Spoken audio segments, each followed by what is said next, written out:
بسم اللہ الرحمن الرحیم۔ مسئلہ یہ ہے کہ نماز جنازہ کے وضو سے دیگر نمازیں ادا کی جا سکتی ہیں یا نہیں، اور جو کہ آج کل عوام میں یہ مسئلہ رائج ہے، کہتے ہیں کہ نماز جنازہ کے وضو سے دیگر فرائض و واجبات ادا نہیں کر سکتے۔ تو اس کا اصل مسئلہ کیا ہے؟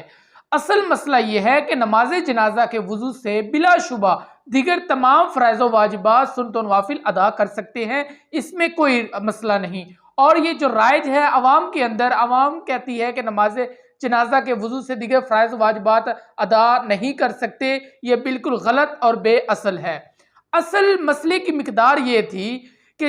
جب نماز جنازہ قائم ہو اور بعد شخص آئیں جو کہ تندرست بھی ہوں اور پانی بھی موجود ہو، مگر اگر وہ وضو کرنا شروع کر دیں تو اتنے نماز جنازہ ہو جائے، تو اس صورت میں شریعت نے اس بات کی اجازت دی ہے کہ وہ شخص تیمم کرے اور نماز جنازہ میں شریک ہو جائے، کیونکہ اور اس کے علاوہ جو تیمم ہے اس سے وہ دیگر فرائض و واجبات سنت و نوافل ادا نہیں کر سکتا، اور نہ ہی وہ قرآن پاک کو چھو سکتا ہے، کیونکہ یہ تیمم صرف